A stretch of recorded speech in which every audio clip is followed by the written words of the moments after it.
Yo, what's up, guys? Welcome back to the Controvert podcast. This podcast, we talk about motivation, growth, and Asian dating. And now we have a new section called Crazy Life Stories. But today, we're going to dissect this video by Andrew Tate, his first interview since he was released from jail. And so I don't think a lot of people really dived too deep into like the analysis of this video or really dissected it. But I'm going to go ahead and do that. By the way, if anyone's looking to become a guest speaker, please feel free to message us, DM us on IG at Controvert Podcast. Let's get to the video. So let me tell you all a quick story about Vice News. Remember Vice News? I know, they don't matter. I allowed them to come and do a piece on me in the war room about 7 months ago now. All right, first of all, I want to say this guy, Matt, he got his ass kicked so hard. If you watched the Vice documentary, he was bitching and moaning, and he was like very scared in the war room. And he was just like, oh my God, I don't know if they're going to kick my ass. It's very scary, but they seem like very alpha males, blah, blah, blah. Like, you don't even have balls right now. All of the comments are saying, bro, Tate's a G. The Matrix tries to tell the world that everyone hates me, but the truth is, everyone actually loves me. All right, the thing about this is, if you're a news outlet and you're trying to do a hit piece on someone while they're in jail, like Vice, they released this footage, this hit piece while Andrew Tate was in jail. And it's kind of like when someone's on the floor and they haven't ate for like weeks or whatever. They're already handicapped. You just punch them in the face, or you punch them in the back of the head when they're not looking, when they can't even defend themselves. That's how fucked up Vice is, because they prey on the weak. They prey on the people who cannot defend themselves because they're weak themselves.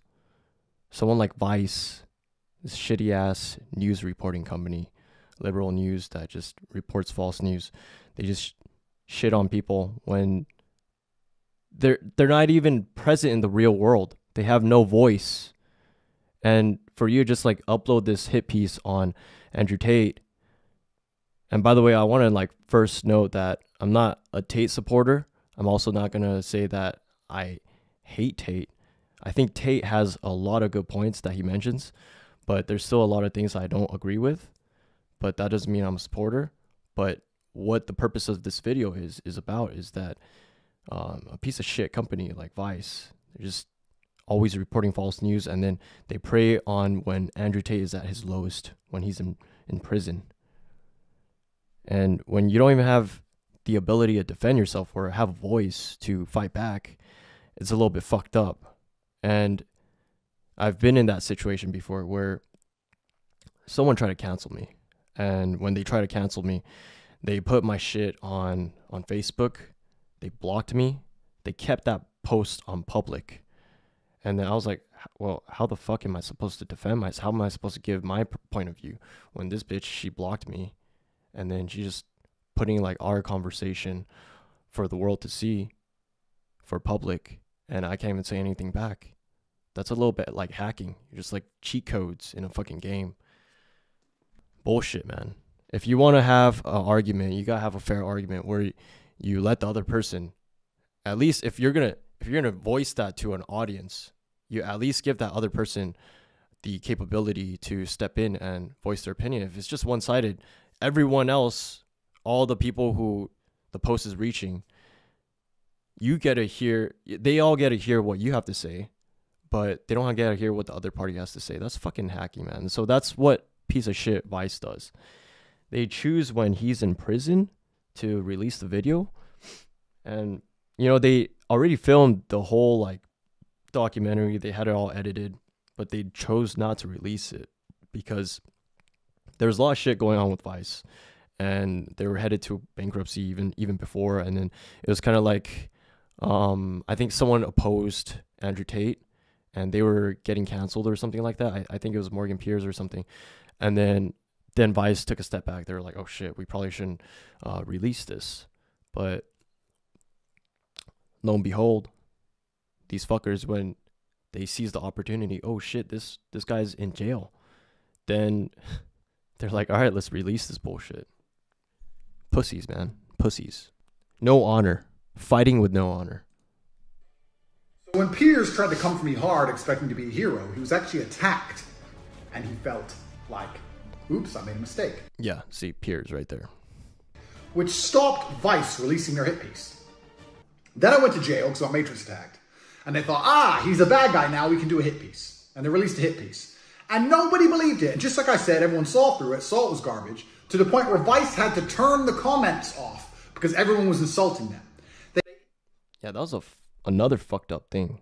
Just goes more to prove to my point, when you don't let the other person, the one that you're kind of combating, for example, Vice is combating Andrew Tate, and for example, that girl was combating me.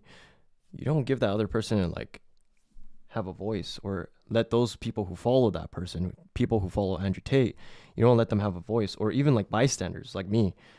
I can't even like comment and be like, hey, you know, like your guys' news reporting is fucking fake. You guys are not sourcing this right. And then when I saw that video, the Vice video, it seemed really off. It didn't seem like Andrew Tate. It didn't seem like his real personality. So I was just like, something is fucked up. And so you have the other side where people hate Andrew Tate. They really want to believe this. They really want to believe that there's a guy that's this fucked up, this misogynistic.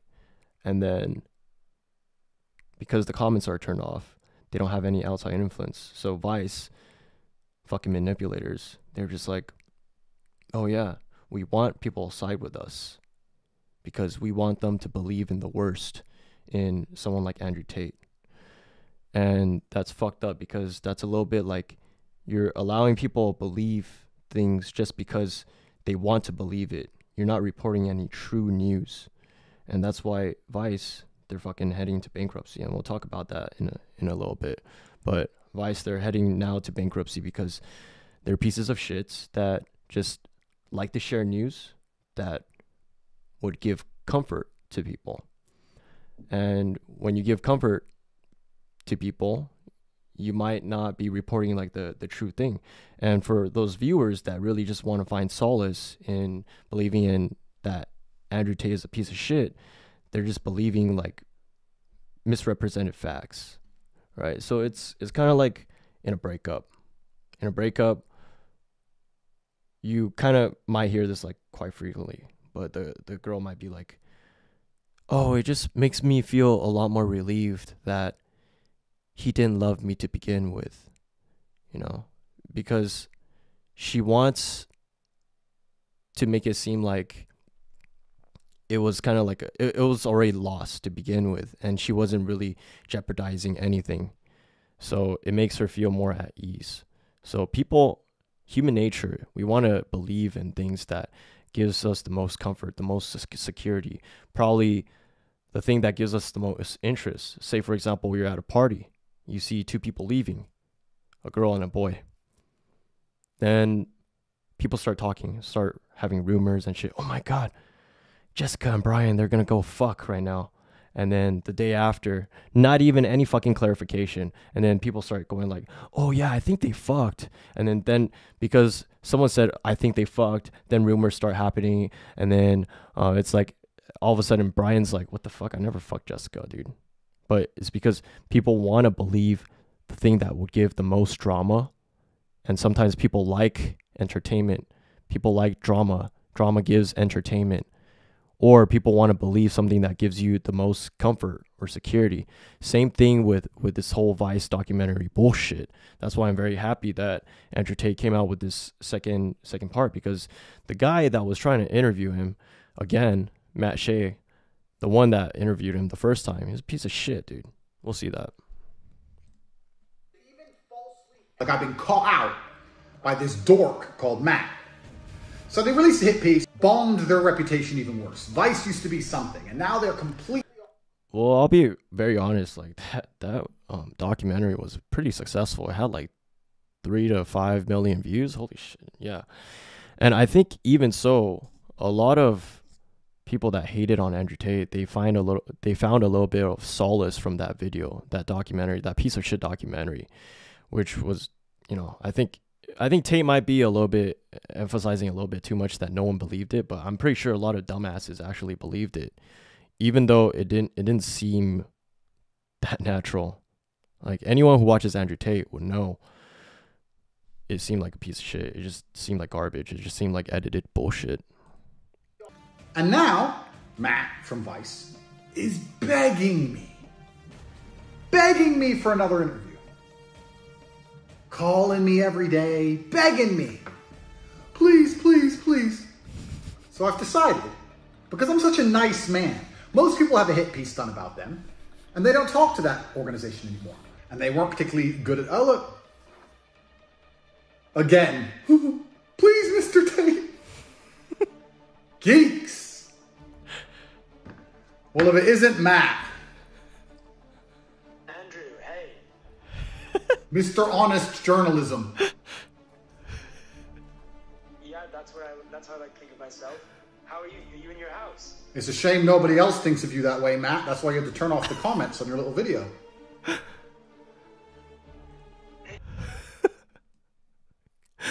Look at this guy, dude. This guy just absolutely looks like a fucking dork, dude. And I'm not calling him a dork because he looks like a dork, but he's just a fucking lying piece of shit. You know, you could tell straight away. Andrew picks up. He's like not too happy. He's like, oh, look who it is. And obviously, like, you did a hit piece on him and then you just act like you're chill. Let's look more into that right now. And he also says, I would like to believe that I'm an honest reporter. Shut the fuck up, dude.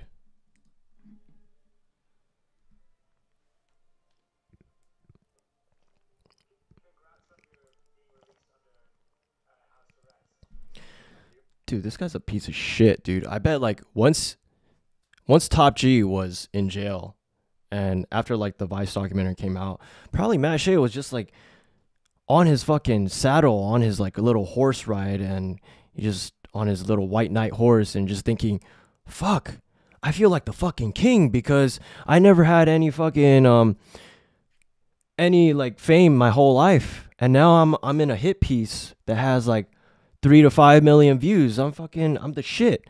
Like, look at this guy, dude. Look at this guy. He's like 5K follows, and then you had a hit piece that was done on like one of the most influential people in the world, and you only had like 5K follows from that. Like, what the hell was that, dude? Like, come on, man. I would be expecting a little bit more. Like, you really don't know how to broaden your horizons from doing like a hit piece that really was pretty successful. Are you at home?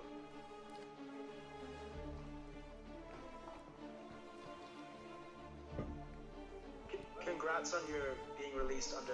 So this guy was just celebrating the fact that he got into a hit piece for like 3 to 5 mil, and then while Andrew was just like rotting in the jail cell, he didn't even say anything. He didn't send anything to Andrew Tate, and this is probably like the first conversation they're having since he got released, and he's like, congrats on your being released. Well, I could tell that it's his first conversation since Andrew Tate got locked up, because he's just talking as if like he hasn't talked to Andrew Tate in a long time. It's a piece of shit, dude. Fake ass piece of shit. And I'm here to spread a positive message and continue with my mission to prevent the degeneracy which is purported by organizations like Vice, drug taking, and other forms of pornography, a bunch of other stuff you are involved in. I'm here to combat it, and I'm going to lead people to the truth and to the light. You know, one thing I heard about Matt Shea, what he was saying is that, or what he did another like piece or something like a documentary where he did like cocaine, and then in that documentary he said like at the end of it, like, cocaine was not that bad. I don't know, honestly, personally. I just saw like in a comment somewhere.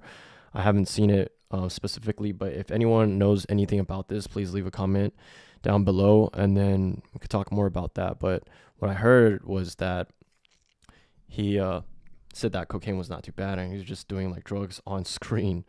And then it's funny because he talked shit about Andrew Tate for the Vice documentary, showing as if like they're doing drugs, showing that they're fucking crazy animals. And then he gives this vision as if he's like some very innocent kid, as if he's like some dude that just doesn't do any of that shit.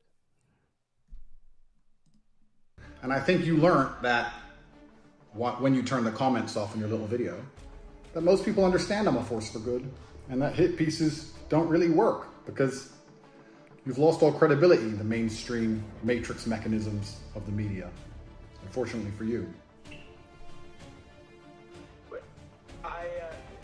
I actually have no say of whether the comments are or not, but I think they were turned off because the women were getting harassed. Is that your excuse? Well, that's what I think is the reason that they were turned off for, but... Okay, like, for example, if you're a reporter and you really believed in honest reporting and comments were turned off, and this is like a documentary that you're involved in, pretty much you took control of this, and then Vice, the company that you decided to work for, turns off the comments. If you really believed in fairness and honesty, you would have fucking argued your way into telling Vice, hey, you guys should open up the comments. But you know why he doesn't say here to Andrew Tate that, hey, I try my best to have the comments opened up, blah, blah, blah. You can even hear him say it here. But anyway, regardless, I mean, look, the main reason I'm calling is I want to see whether you were up for doing another interview, not for Vice, but for the BBC. Why would you want to interview me? I'm a bad person, I thought, according to your little story. Well, I just try to report both sides of every story, so... Oh, you do both sides? Is that how you think you work? Yeah, well, that includes your side as well. So, you know, it was obviously difficult to interview you while you were in jail. Now you're out, you know, we can actually have a chance to hear your side of things. I'm being honest. I'd be doing you a favor. Like, Matt, what's your last name? Shea. That name didn't matter till it was associated to mine. You do an interview with me, you matter for a little bit, but I can do an interview with anyone. So why would I do an interview? See, that's funny because he mattered after that whole interview and documentary, but then like he didn't even like really ride that wave too hard to a point where he was able to become like a very successful reporter. I mean, I believe he got laid off from Vice. He said that he later says in this little video that Andrew Tate makes that he doesn't work with Vice anymore. So other people were saying that he was actually laid off. Interview with you, and this is genuinely a question. It's not an insult. I'm actually asking you why I would choose you when I have unlimited offers on the table. Because we have a history. We have a history of you doing dishonest journalism on me, so I would choose you. Interesting. It's so funny because first thing that happens when Tate comes out of jail, this fucker, Matt Shea, just cares about journalism and then cares about like reporting. And then he doesn't even care when Tate is in prison or anything like that. Then like all he's trying to do is trying to get another interview. And then his reasoning is because we have history. The fuck? It's like when people are at their lowest, no one gives a fuck about them. But when people are at their highest, for example, when Tate got released, Matt Shea is all like, shit, I got to get another scoop so I could get some money, dude. Fucking money hungry piece of shit, dude. But we have a history, and we got cut short last time, and there are still unanswered questions that I want to put to you. I can only tell you why. Look at Tate's face. He's just in disbelief. Like, we got cut short last time. Bro, you participated in the whole war room experience. You boxed a professional boxer. And then you spent time in a podcast room. You even had a full ass interview where you pretty much kind of gave Andrew Tate an attitude like, what? So why don't you just apologize to all the girls that you you offended and all the girls that you impacted their lives, because you need to take accountability. I'm just kind of paraphrasing. I don't know the exact fucking quotes he said, but he was pretty much like giving Tate an attitude as if like Tate was a force for evil. That wasn't the only interview. There was another one that was done at Tate's house, and then for you just go like, we got cut short. Fucking, that's funny. I want to interview you, you know? Ultimately, it is your choice. It's something I need to think about. Do you work for the BBC now, or do you work for yourself? I'm an independent contractor, but it has to be broadcast somewhere, and I think the BBC is where it would go. Yeah, so this is what I meant. Like, he said this line, and then some people were correcting him and saying he got laid off, actually, from Vice. Actually, Vice did a whole, like, disemployment of a lot of people because they're kind of going bankrupt right now. But one thing I would say, though, is I spoke to the Sartorial Shooter, and he said that one of the things you might want is the chance to film it and record it yourself.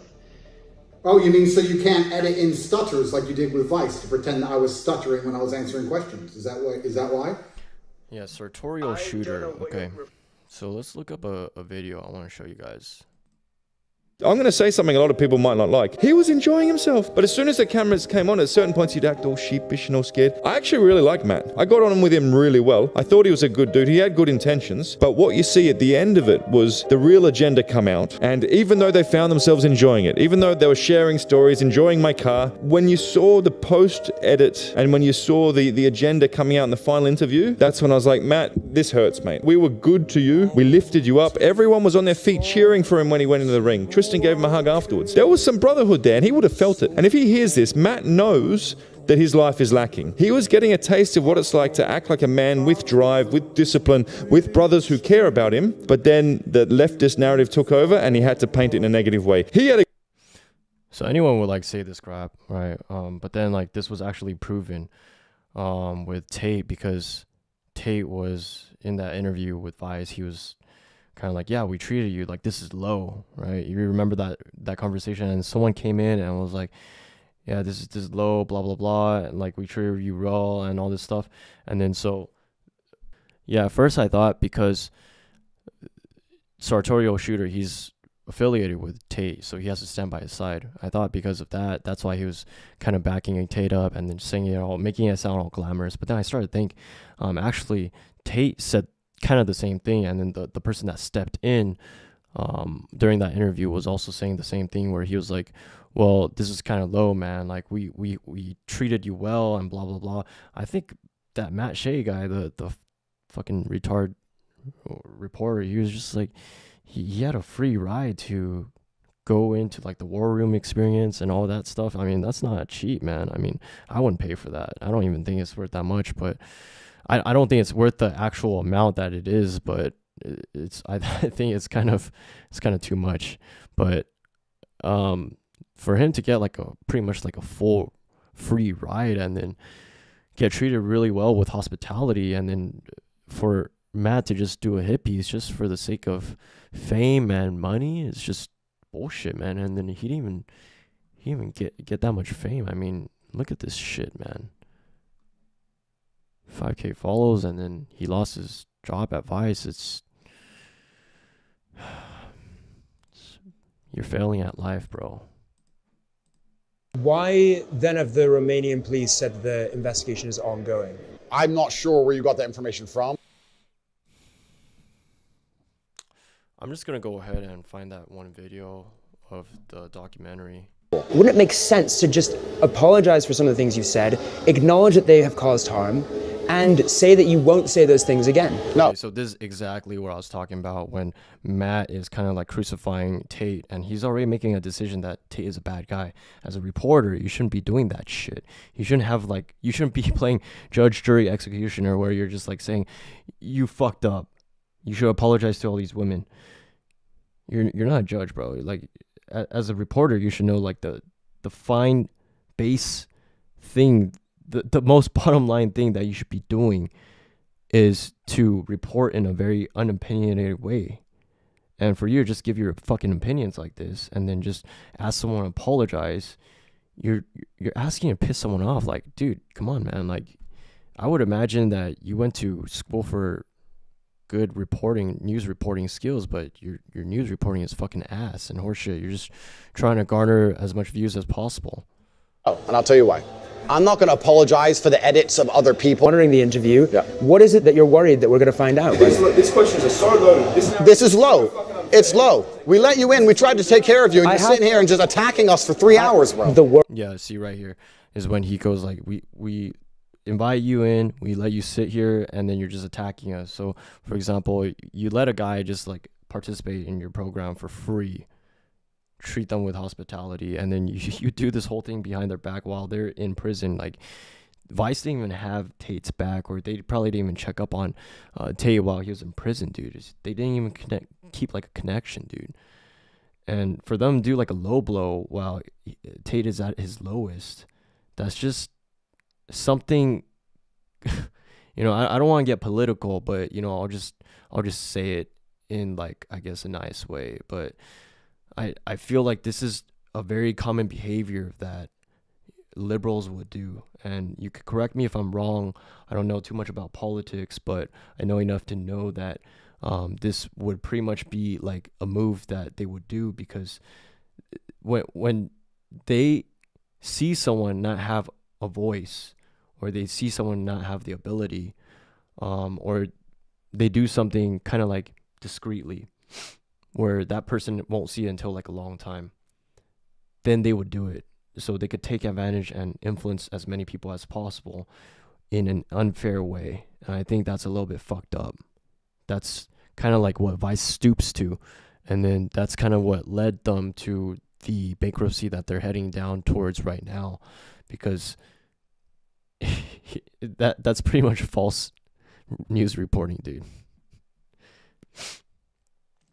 World is asking these questions, and the viewers will be asking these questions. It's a consistent leading question, it's a consistent narrative. Where's the question about the good he's doing for men? Well, there's a very clear narrative. I need to leave. Okay. In the days afterwards, Tate is banned from YouTube, TikTok, Facebook. I want to go back to that. Okay, so this part, when I first watched this documentary, this one really got to me the most, because at that time I didn't really understand Andrew Tate, and this is when I really started looking into him, because I was not really familiar with his videos, and then just seeing someone say this, you know, it is pretty misogynistic, but then I would like watch really long interviews that Andrew Tate does, and he says that people distort what he says and puts it into like short-term format, short content format, like TikToks, right? Like exactly like this. They pretty much just chop this segment into one video. Machete, boom in her face, and grip her up by the neck. Like, shut up, bitch! All right, so we're gonna play like a video of the whole thing where he's explaining the machete thing. A lot of people ask me, well, Andrew, why do you have a machete next to your bed? And my answer is simple. Why wouldn't I have a machete next to my bed? Why don't you have a machete next to your bed? So yeah, someone knocks on my door in the middle. So this is the full video before he gets into that whole thing about like gripping a girl by the neck. So let's play it. Middle of the night, I have to go answer the door, instantly pick up my machete. Yeah, but that's weird. It's really not weird. In fact, there's at least one, depending on the room, between 1 and 3 machetes hidden in every single room in my house, even bathrooms. And if you can't do the same thing, you need to think long and hard about why you're such a little pussy. Some little pussy-ass dude once said to me, yeah, but if it's next to your bed, what if you like upset a girl and she catches you cheating and gets a machete? Bro, there's no female alive, even with a machete, that would stand a chance against the immense power I possess. Okay, so that's the end of the video. Basically, the whole point of that, like him saying like the boomed out the machete and then grip her by the neck, that's not something he does on a normal basis. He's explaining a situation where if a girl has a machete because she's upset because he keeps machetes all over his fucking house, then it's detrimental for him. It's very scary for him. And it puts him in harm's way, because if a pissed off girl just driving on emotion, just pissed off to a point where she's not thinking straight, just wants to kill him with a machete that's just conveniently next to his bed, then, you know, shit might hit the floor, right? But he's explaining that there's no way she could do that. He just can just use his hands and then just whack that shit away. It's not anything where it's like he does that on a normal basis where he does like very violent foreplay. It's not even foreplay. Like it's not like he's trying to do like some very violent like rape or sex trafficking bullshit. It's just him defending himself, him explaining how he would defend himself. The full quote is, Andrew was asked on a podcast, he says, I sleep with this machete next to my bed. And he was asked a question, what if a girl you were sleeping next to pulled out the machete and tried to kill you in the middle of the night? So in a question about self-defense, about being attacked, he said, well, I'd grab the machete, put it in her face, say, calm the fuck down, fucking throw it to the side, whatever. They cut that bit off and said, look, this guy attacks women with machetes. Like, imagine a girl. See, as much as I've said it, this whole video, like someone as shitty as Vice, someone as shitty as Matt Shea, just letting like just like a snippet of Andrew Tate looking like he's a misogynistic piece of shit that would rape girls or just like be physically abusive to girls is just fucking bullshit. Sometimes we cut to B-roll of someone's face when we're editing an interview because, you know, we... Now, don't lie. Stutters were edited in to try and make it look like you stumped me with your asinine questions, which of course is absolutely impossible. I honestly don't know what you might be referring to is sometimes we cut to B-roll of someone's face when we're editing an interview because, you know, I'm pretty sure Matt is very conscious of what Andrew's talking about, and Matt's just playing dumb at this point.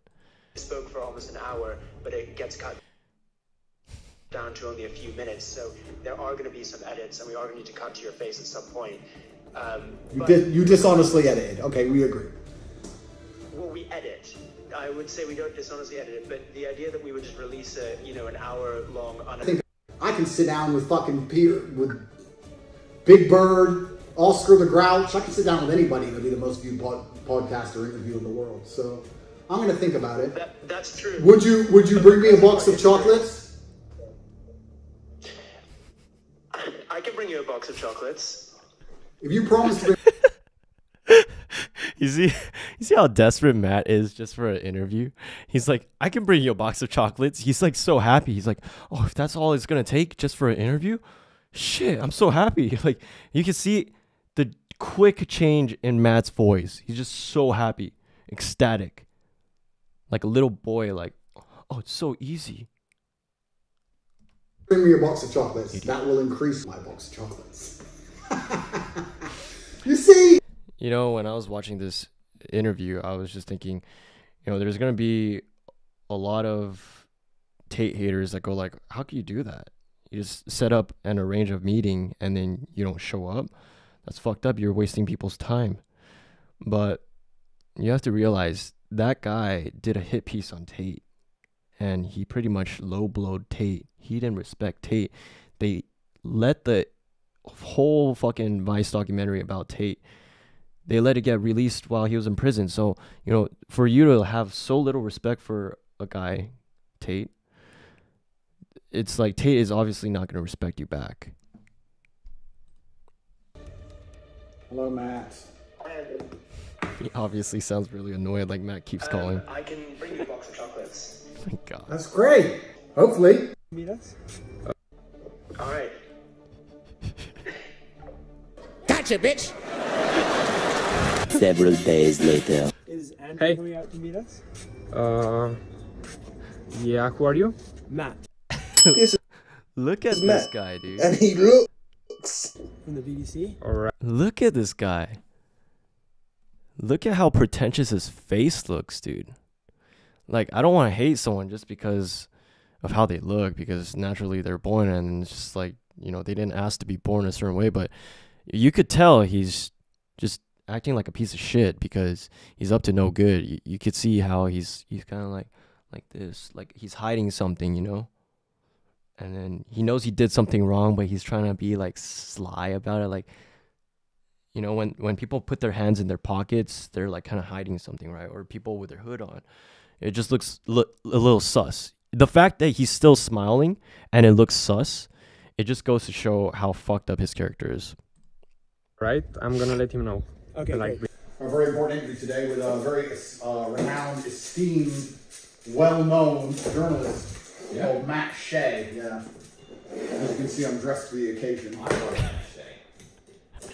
I think you can see him. I stand outside my house right there. With his film crew. With his film crew. That's interesting. Where is he? Here he is. Here he is up. Please, can I have another interview? Please.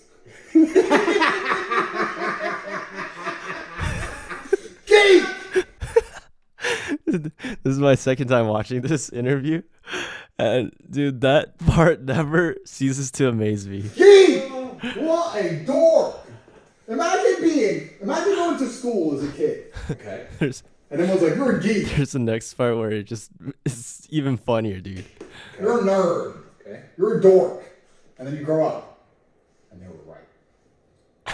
That's Matt Shea's reality. Alright, yeah, I mean, Matt was probably a dork in high school, middle school, whatever, elementary school. I mean, people don't ask to be born short, you know, but and to all the short kings out there, don't mind what I'm about to say, because it doesn't apply to you as long as you have good character. But the fact that you have short genetics, and then you would feel the need to like want to stand out, but how you go about doing that is really up to you. And if you want to go about it doing that with dishonest journalism, with no honor, when you try to fight someone, and pretty much that's what it is. He's trying to fight Tate. It's a very professional way of fighting by doing a hit piece and disrespecting him. But for you to be like a short dude, and then you're just trying to like be like macho and shit just because you want to be someone like really good in this world, because you're like, shit, I didn't get enough respect my whole life because I've been fucking short my whole fucking life. And it's like, dude, like, usually that's why short kings, they're always like really nice and they're very polite. But for you to do that in a very snarky way, dude, that's fucked up. That's really fucked up, man. And you could tell, like, Matt Shea, he's just insecure, dude. Oh shit, my Siri. When I said Matt Shea, it just popped up my Siri. That's weird. About a drug in Colombia, and he was sniffing cocaine in the interview, talking about how the drug people aren't actually that bad, they're the same as the cocaine people. But then he does hit pieces on good people. Yeah, so he did a hit piece. That's where I got it from. A dork, a nerd, Tristan said that. DNG. DNG Matt. I haven't heard of it. The DNG Matt was doing a hit piece on cocaine or something. I've seen a DNG in person. And you know what's amazing? What? His stupid ass didn't do what me and you would have done. Jump on a jet and fly somewhere. No. He went to the airport, checked in, Wizz Air, economy, put all his bags on the thing, quickly, let's wait in line for security. Went through all that shit at 4 a.m. this morning to come here and stand out. I'm not laughing because I have a personal jet or anything like that. I definitely don't have a fucking personal jet, but it's just funny how you put in so much time and commitment into hopping on a plane and then bringing a box of chocolates just for like an interview that won't happen, and then later on you'll see it actually does not happen. And then remember this scene, or remember what he has to say about Matt Shea going fucking fly economy and all that crap, because we'll talk about that in a bit. So this is Vice episode 2. Yes, it is. But this time, Vice episode 2, hosted by Andrew Tate. That's fucking bomb.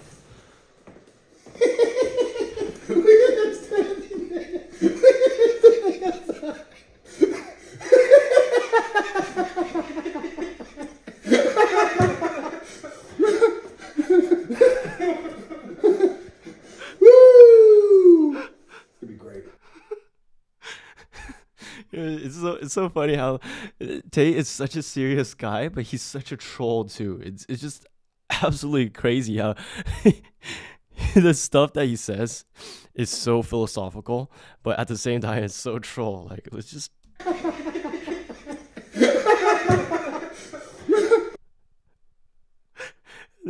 anyone watching this that hates Tate, I think this would give you more of a reason to hate Tate, because you'll probably be like, dude, this guy laughs like a maniacal motherfucker, dude. He's definitely like rooted from evil. But dude, come on, man. He's just laughing like this on purpose for the show, man. Come on. Loosen your ass cheeks a little bit, please.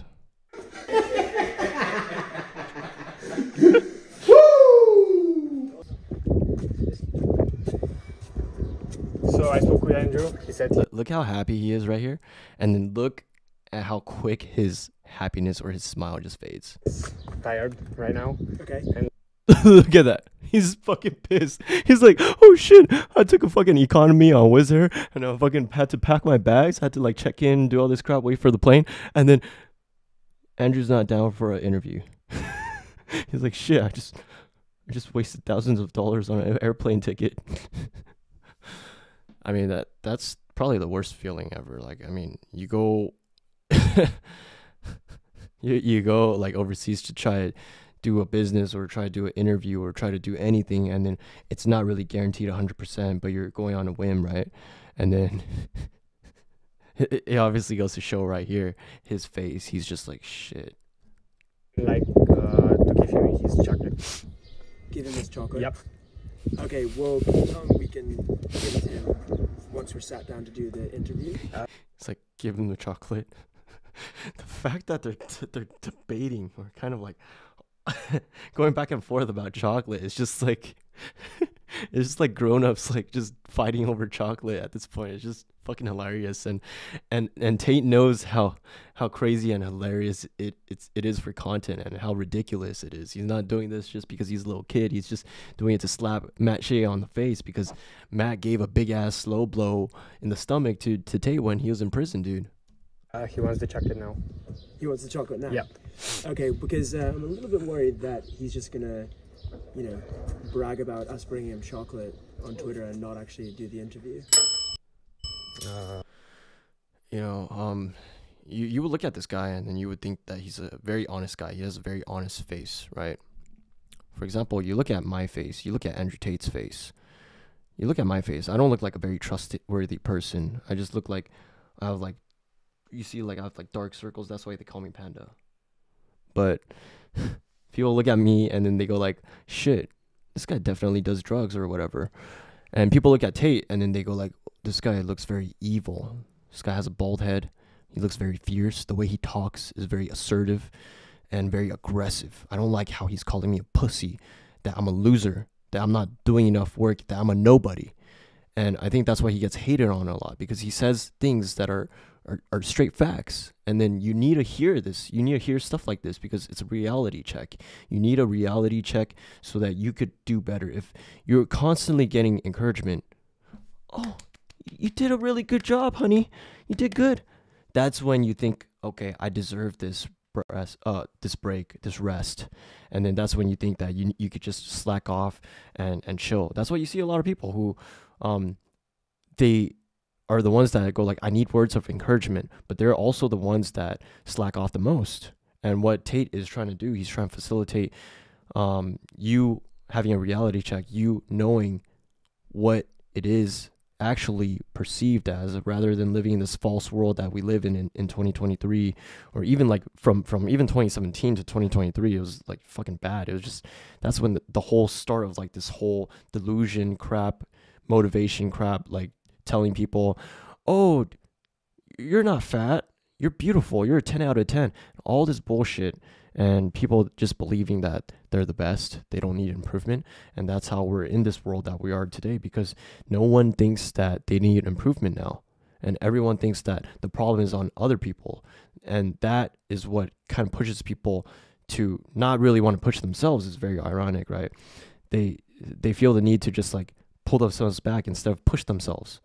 And that's what kind of like Tate, he's trying to facilitate. He's trying to bring us back into this reality that we need to understand we're fucking losers, we're nobodies. And whenever he says that to me, it pushes me. It makes me motivated to go like, okay, I really need to hustle, because he's fucking right. I'm a fucking nobody.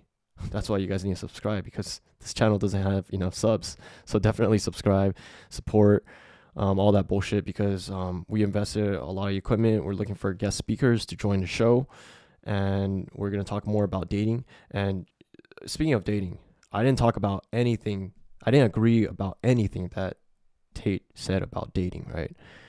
And a lot of people hate on Tate because of what he says about women. But notice how I didn't say anything about dating that he said.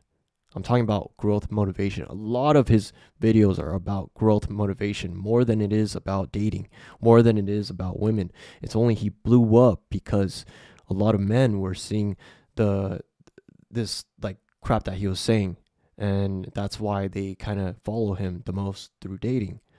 But how I relate to him is motivation, growth, and he just says it to you in a very blunt way, like you need to stop being a pussy. And we all do need to stop being a pussy. We all need to stop getting that words of encouragement, because there's a lot of room for improvement that we all could have. I don't know. You have to bring the chocolate first. Okay, so is he too afraid to come out and say it himself? No, he's just tired. He's having his breakfast now. Okay. Do you see that? Is he too scared to come out himself and say it himself? You see how he acts like a very nice guy, but then he comes off as a very nice guy, okay? But low key, he's a confrontational guy. Likes to do the low blows. Hides behind his face, looking like an innocent puppy. Look at his nice slick back hair, looking like a puppy, like an innocent guy, like a guy with honor, but actually he's a guy who likes to be a conniving piece of shit. Like, he's trying to bait Andrew Tate, right? And then you'll see that later. Andrew Tate will catch on. I was very surprised that Andrew Tate caught on, because that was something that I was thinking when I first heard that. I was like, oh shit. Okay, could you do me a favor? Could you ask him if he is scared of doing an interview with us? Oh, and okay. Is he scared to do an interview with us? So he tried to bait Tate twice in this conversation with Tate's bodyguard or whoever is filming. I don't know if he's a bodyguard or whatever. Security? I don't fucking know. Okay, sure. Thank you. Yep. So he asked you if you are scared to go out and talk to him. Scared? Yep. Is that what he said? Yep. It's a good tactic. It's a very good tactic. Very good tactic. Now he said I'm scared. I really have to go. I can't just smoke my cigar and ignore him. Yeah, where's my chocolate? You're definitely going to be more upset at getting called scared than him wasting his entire week. Correct. He didn't want to give you the chocolate. See, Andrew's really smart in this regards, because, seeing how Andrew, he's a man of pride, and he's not scared. He has a lot of confidence, and for someone to call you out like that, fucking puppy, like this DNG, MATT SHEA, call you out like that, and then this guy's just trying to do a hit piece on you. He's just going to be a manipulating piece of shit, and then for you just call Tate out, and then Tate is obviously he's going to take the bait, but I was very surprised he didn't take the bait because of all this pride, and then he kind of learned from like all this bullshit, because he saw past what Matt's trying to do, and he's like, nah, what's a bigger win is if I just let him stand outside my door and just wait for hours. And that's exactly what he did, which is a fucking boss move. I'm already the most famous man in the world. In the battle against Shaitan. Okay. I just thought of something, like when I was talking about how we were born with looks, right? We're not asked to like be born. Tate is not asked to be born looking like aggressive, looking like he's vicious and like an evil dude.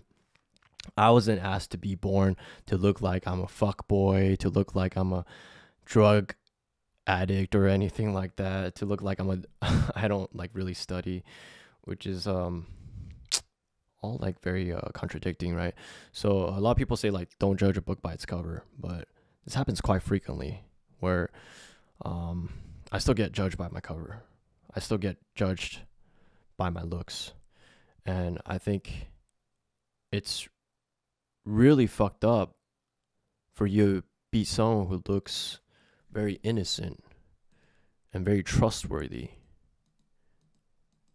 and just someone who looks like you have honor and someone who looks like you're a very honest guy. And for you to just be a conniving asshole like this, it's fucked up. Like look at my face versus look at this guy's face. Who looks like he would do more wrongdoing, right? I mean, let's be real. And then it's fucked up because like what I have to do, I have to get plastic surgery so I look more trustworthy. And then it goes to show because it affects my work and it affects my credibility to people.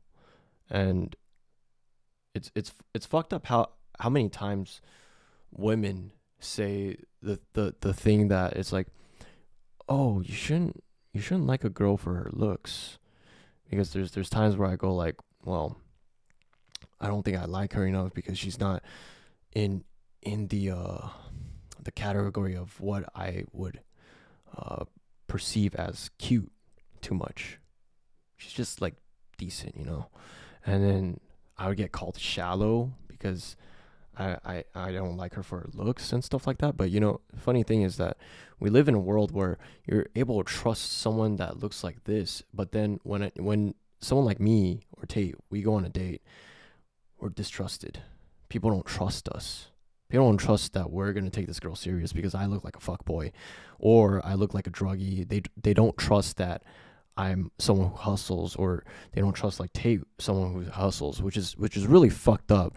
You were born with good genetics, looking like a very honest person, and then you turn out to be like someone who just utilizes that and exploit that by preying on people, on viewers, so that you could get fame. And it's fucked up because I feel like I'm digressing, but you guys get my point. Shut the fuck up. He likes making garbage documentaries, doesn't he? Fucking nerd. You could film just the bag of garbage for the entire documentary and it'd still be less garbage than the last one he tried to make. Yeah, I'm gonna be very honest. Like when I saw the Vice interview, I thought Andrew Tate was probably a piece of shit. I was like, he's carrying a sword, walking around with a sword like a fucking maniac, and then you know the things he's saying is kind of maniacal too, and how he's like getting like high just seeing Matt get fucking punched and beat and shit.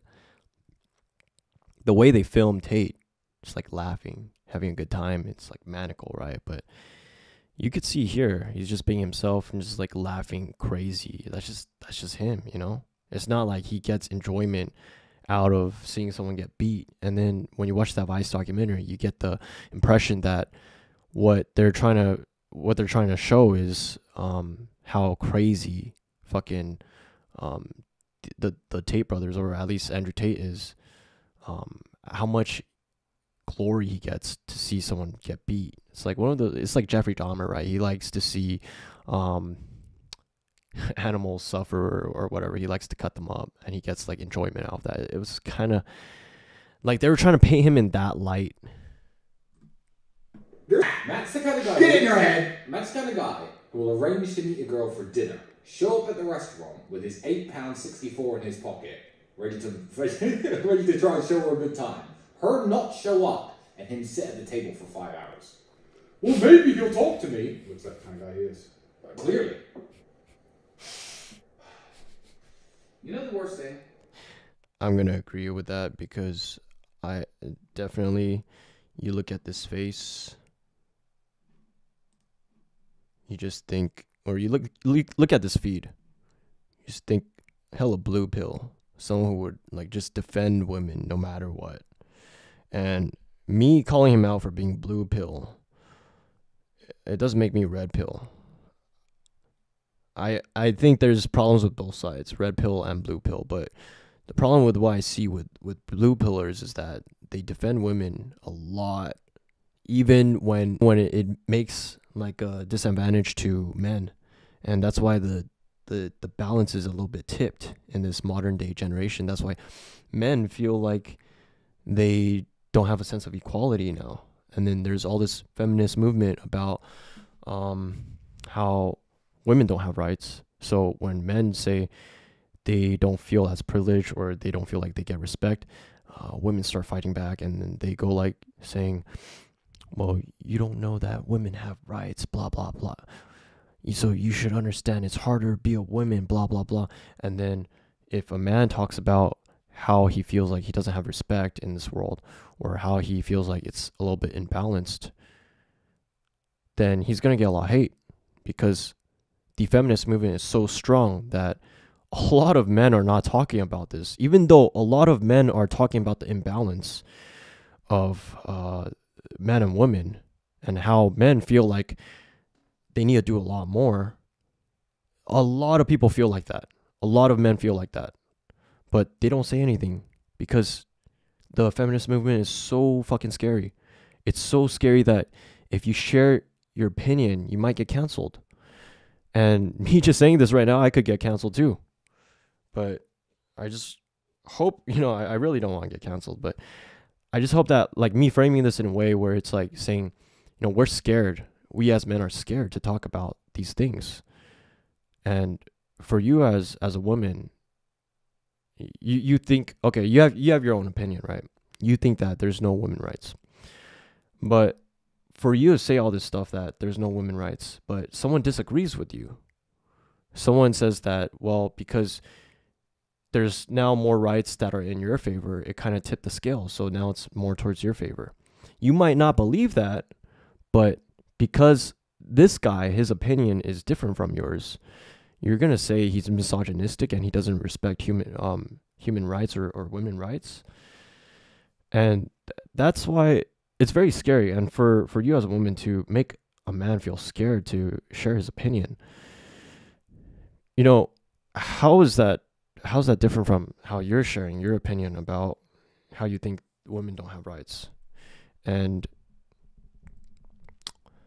you could say that it's a fact, but there's several articles that are in conflict with each other about, like, the pay gap, about divorce, about just the struggle as a man. And even, like, a lot of these coming podcasts, they're talking about the inequality of men and women, because it's more geared towards women now. So for you as a woman or as a feminist, you're just shutting down guys who just have a different mindset from you. I think, you could think about the justice in that. So also the civil rights, because it's a little bit like a lack of freedom of speech, right? So, in America, we believe in freedom of speech, but if you're just like, anytime someone disagrees with your opinion, you want to cancel them just for, like, a small thing. It's not even like they're saying anything like crazy about women. They're just saying, like, hey, we as men, we're losing a little bit of rights as well. And then you're just gonna, like, argue and shit and just cancel. And that's a fucked up. I belabor a little bit too much, I'm sorry, but I really had to say that, because I really believe that is one of the inspiration that made me start this channel, because there's an imbalance between men and women. Could be, men and women in different aspects, right? There's an imbalance. And, we're obviously not talking about, like, man as a whole or women as a whole. There's obviously outlier factors, but we're talking about kind of like general cases. So I really hope that no one's going to be like saying, well, I'm a woman, blah, blah, blah, and I take care of my man more. It's harder on me, blah. I'm not talking about you. So please save me that. Let's get back to the video. I don't feel sorry for him 1%. Neither should anyone else. These are the worst type of people. They're literally agents of the Matrix. Agents of the Matrix. They will edit your speech and cut your sentences up to make it look like you said something different. They will misrepresent you. The Matrix in the most callous and grotesque and most promiscuous and absorbent manner. Amen. And now he thinks that he's going to come here and, interview you again. We're going to get that trending. Oh, wait, it's calling. Matthew.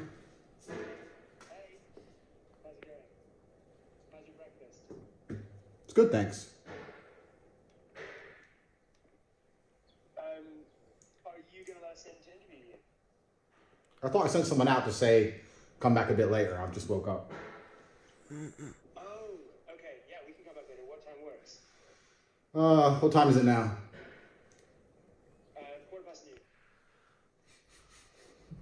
2:30? Perfect. See you then. Perfect. Ah, Matt, do you have my chocolate? Yes, I brought your chocolate. Good, because there's no access to the house without chocolate at 2:30. I want you to know that. Yeah, well, yeah, let's sit down and have an interview and then you can have it. No. You don't make the rules around. I like how he's demanding stuff. He's like, yeah, then you can have it. He's like, dude, you flew on a plane, you flew economy, and you flew over here to have an interview with a guy that probably won't have an interview with you. You should just suck his dick at that point for that interview. You should just literally just give him your fucking $10 chocolate. I don't know how much it is, but it's a really bad. You're in a bad spot to leverage. You don't have any leverage right now. Around here, young man, you will give me my chocolate before you come into my house at 2:30 when we do our interview. Whoa. He's...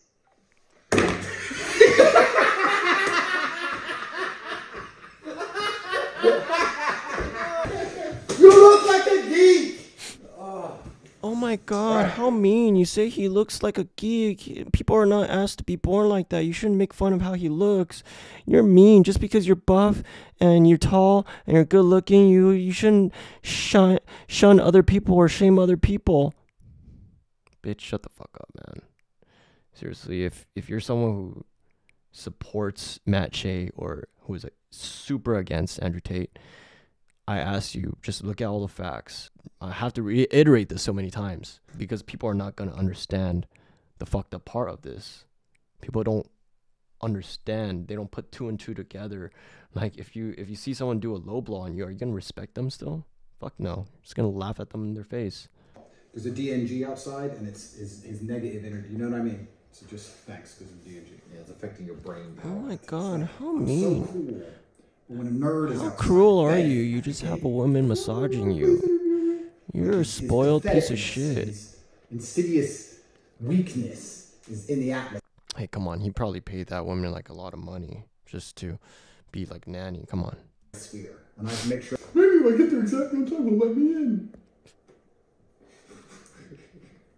Who comes along and does hit pieces on people while trying to pretend to be their friend, to try and get hits on the internet, and everyone realizes he's a little worm. Exactly. And he's so desperate to matter that he has to beg the same person he betrayed for attention. Exactly, a short little guy who's just being like a worm. Just total definition of worm, dude. And just, you know, I don't mean disrespect to like the short kings out there. I mean, again, I reiterate, no one asks us to be born short or tall or whatever. I wish I was taller, but you know, I mean, you're short and you're being a conniving cunt. Fuck, man. Chocolate? Yeah. Okay, can I have the chocolate? So, look, bro, he's about to demand more shit again. Obviously, what we don't want is to give you the chocolate and not do the interview, right? So, but I know you want to film us giving you the chocolate. So if you or Tate can come up with a way where we're both happy, then let's do it. You're not gonna get an interview without the chocolate. Oh, really? I know he's not. Hand him the chocolate as we enter, and you can film it. Okay, I'm gonna tell him, but he's pretty busy, just so you know. Busy with what? Busy with what? Dude, he's such an offensive cock, dude. Busy with what?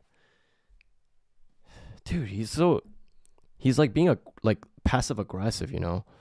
He acts like such a nice guy and he's being passive aggressive. He shows up to someone's doorstep, took a plane, and he does not have leverage. You do not have fucking leverage, Matt Shea. And then you're demanding shit. You're belittling the guy, saying, busy with what? As if like he's not busy with shit. Come on, dude. Respect other people's time, man. He doesn't respect your time, and you're in a worse place than him because you fucked up. You fucking made a hit piece on him. Should he respect your time? Fuck no. You wanted the interview? You should respect his time. It work? It's not your business. Oh, really? Okay, so I spoke with Andrew, and you either give him the chocolate and you'll have an interview, or you don't, and you don't have no interview. Okay, so fine. Yeah. Deal. So where's the chocolate? Where's he? He's inside. He's like, yeah, that's fine. I'll give him the chocolate. Yeah, that's fine. He's like not even moving to go get the chocolate. And then he's still making demands with Alex. He's like, where's he? Okay, cool. Well, yeah, but you have to give him the chocolate first. Okay, if he comes out, we'll give it to him. He won't come out. If you give me the chocolate, I'll get the chocolate to him. Dude, and what we'll is that have face, man? I just want to slap, like, just want to slap that face, dude. Your name's Stig, right? What's your name? I'm Alex. Alex. Okay, Yeah. right. So you're obviously a smart person. You know that. Dude, the fact that he's like still kind of like talking in a demanding way, like you're obviously a smart person. Dude, you should be on your knees just begging, and you know, you should have just apologized. First thing you did when you called Tate, you should have apologized and been like, hey, I'm really sorry. I did this and this. I fucked up. But, you know, it's a really, you did something wrong. You really did something in a way where it was very schemish, and then you don't even apologize, and you're demanding a second interview when you fucked up. I'm not going to give him the chocolate and then just risk him not appearing. So what I could do is hand him the chocolate as we walk in. That's a smart idea, right? No. Because he... Dude, a smart idea is if you just say you're sorry. That's it. You say you're sorry, and then Andrew Tate will forgive you, dude. Andrew Tate is a nice guy, as he says in this documentary. The one that he wants the chocolate. He's gonna do an interview with you after. What do you think about all this? I'm outside now. You don't have any thoughts? Yeah, no. What, you don't have a brain? You can't think? It's not the that. fuck? Wait, I didn't hear that. I didn't hear that the first time I watched this. What do you think about all this? I'm outside now. You don't have any thoughts? Yeah, no. You don't have any thoughts. What, you don't have a brain? You can't think? You don't have a brain? Bro, that's fucked up, dude. Think.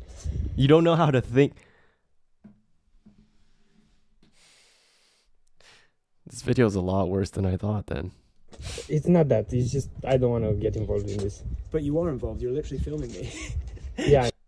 What? Dude, you're a fucking hypocrite. Like, okay. You know, there's cameras in the back from your camera crew, and then they're filming Alex. And then the fact that you're acting as a victim, like, hey, Alex, you're filming me. This is fucked up what you're doing. You're a fucking hypocrite, man. You have to give me the chocolate. Or if not... So what, he just sends you to ask us to give him chocolate. So what, did he pay you, or do you work for this? Yeah, how does it work? No. So what? So this is the last time I'm gonna come out. Yeah. So yeah, you're either gonna give me the chocolate, I'm gonna give him the chocolate, you'll have an interview. If Bro, look at the camera guys too, man. They definitely look like the same types of piece of shit that Matt is, dude. Like the types that are play victim, but they're hypocrites themselves. Not.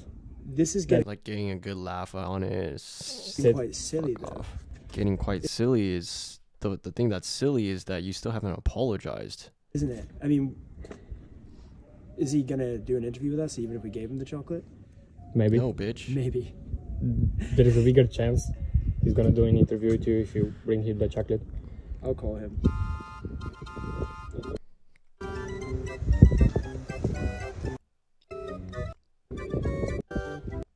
Look, so I know you want to film. You want to film us giving you the chocolate. So, you know, we speak face to face, and I give you the chocolate as we walk in. I don't think you're a good-intentioned actor, Matthew, based on your previous performance. So I need payment in advance, unfortunately. Well, look, can you suggest a way in which we can find, you know, feel some sort of assurance that you're going to speak to us? Like, maybe if you come out now. Dude, chocolates are like what, dude? Your plane ticket was like what, dude? You probably like bought like some really cheap ass brand of chocolate.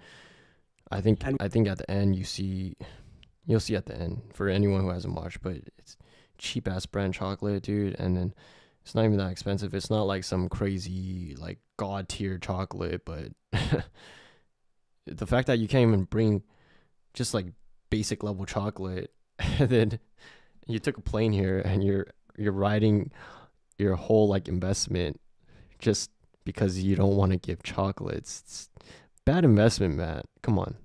And we can hand it to you face to face.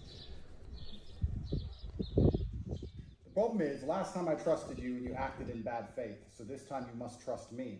That's the circle of life. Exactly. The universe is yin and yang, Matthew. You must trust me. You must place your faith in the top G and hand over the chocolates, the payment for his presence. And then you will see. Perhaps you'll be rewarded. But this is good. You have no faith in me at all. Me allowing you unprecedented access to my private network and home in which you were a bad faith actor. If you still are scared about losing your heavy financial investment of £6 in a box of chocolates, then you will not get your interview.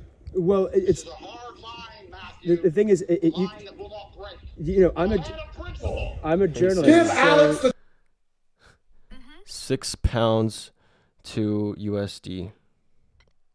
It's $7.58.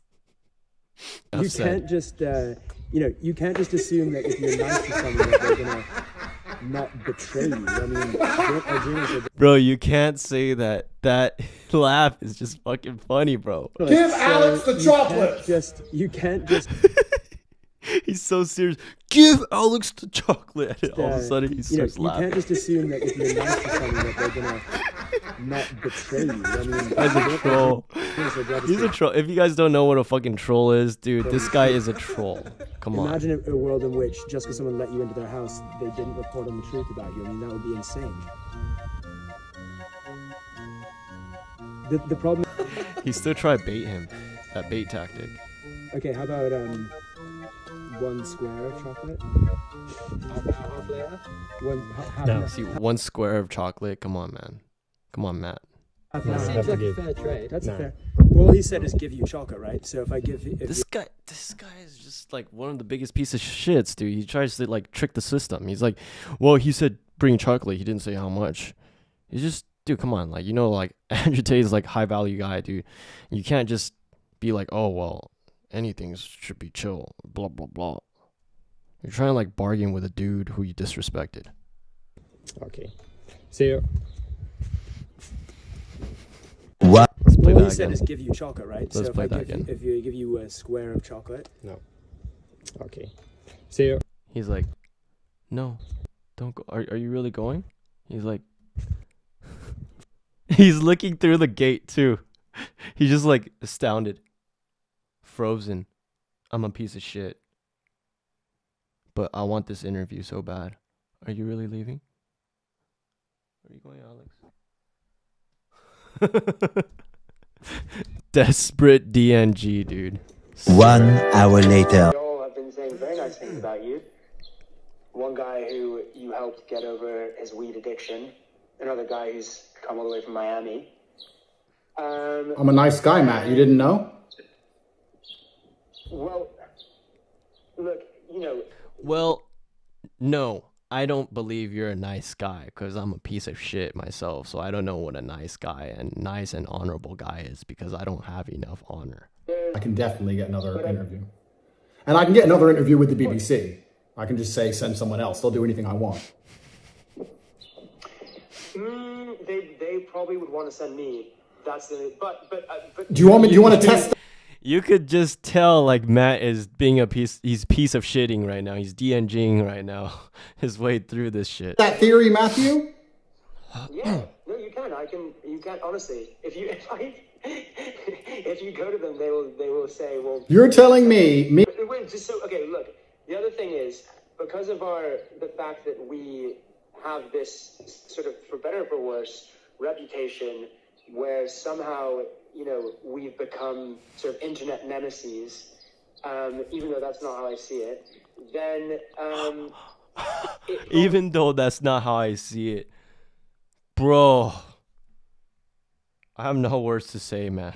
You disrespected Andrew Tate so many times while you're standing outside the door. Come on, man. Reach a much wider audience. You can decide if you want to comply or if you want to fly home again. I'm sure that they flew you on a private jet. They flew you on a jet, right? I think he said this on purpose to kind of test Matt, give him the benefit of the doubt that he's probably actually flying in a jet. But we'll see more of that later. You said that you didn't care if it was a hit piece or whatever. All I said was I was doing an objective documentary the whole time, and I want you to give you the chance to give your side of the story. That's why I'm... Oh, you're giving me a chance. You're such a nice guy. Thanks. These accusations are coming. Who cares about that? Please, Matthew, you're not giving me a chance. I'm giving you a chance.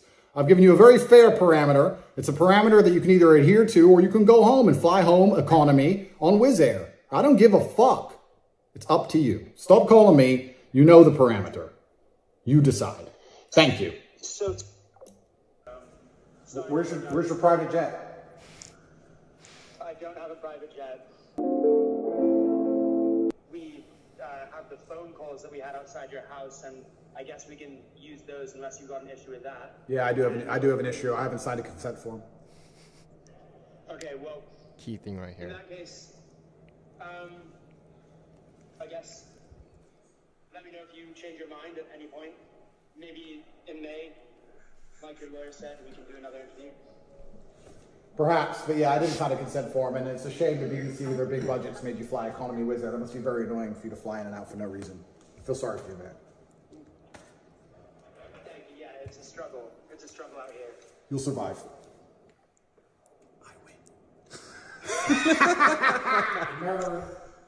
Anyone who sees that Andrew Tate goes like, I win, they would be like, I fucking hate this guy because he's cocky. But anyways, this is what I was talking about right here. So I'll read it out loud because it might be a little bit too small to text. He said, Andrew Tate said, it must be weird having a boss. And then Matt Shea said, it is. Sally, I am driving away now. Call me when you're next free. He sends a picture of him eating the chocolate. I didn't realize this was the chocolate at first, but then, you know, I was looking at the comments and they're like, him sending a picture of the chocolates was just the nail on the head, like hitting the nail on the head. Because what is so funny is because let's not even focus on the chocolate. He's fucking sitting economy. So I think 10 out of 10, Tate did a really good job with this. He did not consent to any of the phone calls. So Vice or whoever the fuck, Matt Shea, piece of shit, DNG Matt Shea, cannot use any of the footage where it has Tate's voice. And they can't profit off of that.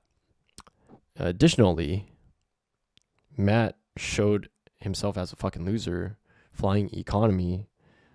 And like Tate just predicted everything. He predicted everything. He predicted that he would come back, he would wait outside, and predicted that he wouldn't have the chocolates. And then while all of that was happening, like Tate made his own version of the documentary. And to really put the cherry on top, Matt sends him a picture of his ass proving to Tate more and proving to us more that he's a fucking loser. Hey, I also forgot to mention a really important point here, that Matt Shea actually sent this photo of himself eating the chocolates so that he could actually smack Andrew Tate in the face with this picture. It was kind of like a very passive-aggressive move again, something that like liberals will do. Kind of like, oh, look, I'm eating your chocolates. These were the chocolates you could have had. But honestly, those chocolates look like they're cheap as hell. In the end, it kind of backfired because it just proved to Andrew Tate and everyone else that he was actually flying economy. So my final thoughts on this, honestly, like, Matt, you're a piece of shit. You're a DNG piece of shit. Like, you're fake news. And that's why Vice is going bankrupt. Because Vice reports fake news a lot of the times. And by the way, I do want to like emphasize that I did do some digging, and Vice is not going bankrupt because of this the documentary that they made of Tate, or the documentary that Tate made of them. It's I looked into it. It all started with like kind of like the iPhone. It was kind of like, it was like fake products or something, and then from there it just got worse and worse. It was just like a build-up of events. It is likely possible this was pretty much like the nail on the head, this video, or the Vice Andrew Tate video, the one that was about the first one. Getting mixed up because this is also called the documentary. I don't know. Like, this is Andrew Tate's version of the documentary. So I do believe that this could have been the the tilting factor, or the one that really was the last straw of why Vice went bankrupt. So I mean, if anyone could like prove that, please let me know in the comments below. And you look at that, like Amber Heard versus Johnny Depp case, you know, someone like a weak, frail woman like Amber Heard, because women are frail compared to men, right? And don't give me some bullshit like, oh, look at the body. There's bodybuilder women. No, I'm talking about general cases, okay? So general cases, women are not as strong as men. And so if a woman can just say like a man is bullying her, then obviously people will side and kind of sympathize with that woman. And so that's what happened with the Amber Heard Johnny Depp case, because everyone saw how weak and frail Amber Heard was and her fake ass tears, but a lot of people fucking believed it anyways. I think we all have to do our due diligence to not trust pieces of shits like this fucking idiot. So that's all I gotta say. I mean, this video really pissed me off. Even looking at the first documentary, that really pissed me off, because well, initially I was like, oh, you know, now my thoughts of Andrew Tate just went kind of downhill. But after I did some digging, I was looking at it like, this guy is such a soft motherfucker. This guy is so soft. He couldn't even stand a little bit of a beating, like with gloves on, from a professional boxer, or a professional fighter. But you know, it's fucking horseshit that we live in a society where we have to believe in people like this, or a big majority of people just believe in pieces of shits like this. Do your fact checking, and definitely stay away from pieces of shits like this, because people like this who promote false news, false truths, are the scourges to our society. And why is that? Because they're giving other people hope that is false hope, that is not based on facts.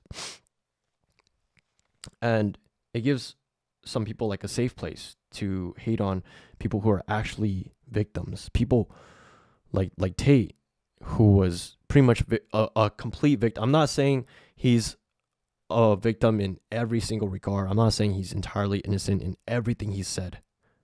This video is not about that. This video is exclusively about Matt Shea versus Tate. Matt Shea fucked up hardcore with Tate. And I'm not here to defend Tate and say Tate is a good person, blah, blah, blah. I totally agree with him. I'm totally fucking red pill. What I'm here is just to let people know that you have accountability as a person who spreads news. You have accountability as a person who tells and gossips about people. And what I fucking hate more is someone just spreading false truths. You gotta have some responsibility when you tell a lot of people some things you believe is a truth. You gotta fact check that shit. And that's why fucking TikTok is a big scourge to our society too, because you're essentially just off of short form content. And it's not like I'm a hater of TikTok because I don't have TikTok. I actually have a TikTok account for my previous prank channel, Legend Panda TV, and I have pretty good amount of follows on there. It's just more like all I do is post, and I don't really look at TikTok because I believe it's unhealthy for the brain, because you're facilitating a habit of constantly reviewing or viewing like short form content that you're developing and training yourself to have a shorter attention span. And in that regards, you're kind of making yourself incapable when it comes to real life situations, when it comes to having to do homework, when it comes to having to do work, when it comes to having to conversate. You're just introvert.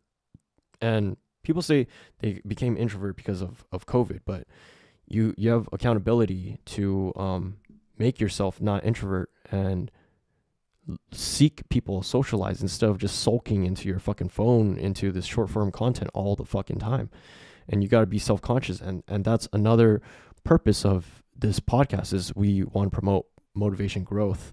And by doing that, we want people, or we hope to help people, to stop diving into these short form contents, learn to be engaging, learn to be able to listen a little bit more, and don't just believe anything from short form content. You have to do your fact checks.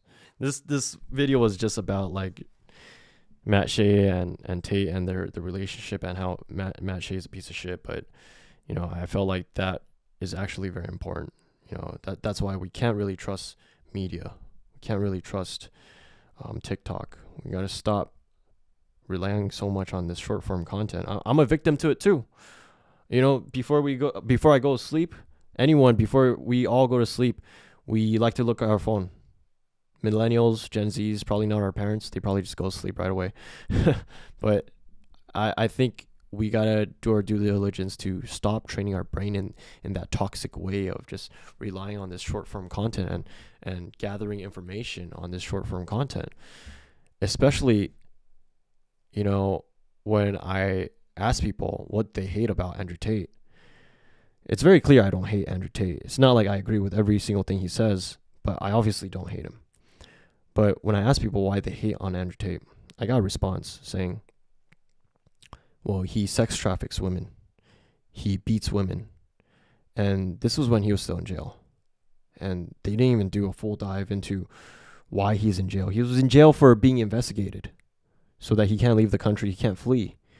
And, you know, for you to say that, you sound really naive. You sound like you just want to believe false lies. You just want to believe like false statements just because it makes you feel better. And so whenever I ask these people, same people, I go like, have you watched a long form content of Andrew Tate? Like a long interview, at least an hour. They go like, no. I even had one person go like, no, but I think I should. And I go like, yeah, I think you should. Then I sent a interview that was pretty good. It wasn't even about women that much. It was the 4-hour long video from PBD, Patrick Bet David. And a lot of like what he was talking about was not about women. A lot of it was just like spitting facts about philosophy, about life. And it's not even like objectifying women or categorizing women as like dumb or anything misogynistic. I sent that video to him. He just left me on red. And to this day, I'm still left on red. Because I think people say, I think I should do this. I think I should have some accountability. But when it comes down to it, they fucking don't. And I think it's because they want their safe place of believing this guy's a piece of shit. They want to channel their anger into people who are successful, because they themselves are probably not successful, and they themselves probably hate life. And when they see someone bragging about how great their life is and saying it in like such a pompous, cocky way like Tate, then they would get pissed. They would get unhappy. And I guess I fall a victim to that too, because I say things in a very aggressive, assertive way too. So I think we all have to kind of rid ourselves from kind of looking at that kind of stuff, like looking at how pompous someone is. Know when someone is speaking straight facts rather than just looking at how cocky they are and how confident or pompous they say it. Because Andrew Tate, sometimes he goes like, yeah, I'm flying my jet. I have a private jet, brokey like Matt. He's a fucking brokey. But instead of just focusing on that, try to focus on how much facts that this guy could be spitting. And that's all I have to say. We'll see you next time on Controvert Podcast. Make sure you guys subscribe, like this video if it was things you totally agree with. If you didn't agree with it, but it gave you some insight on it, then hopefully you'll still like this video. We do definitely need the support because we're a new channel and we're still coming up. And remember, if you want to be a guest speaker, you're LA local, hit us up on Controvert Podcast, IGDM us, and we'll see you next time. Peace out.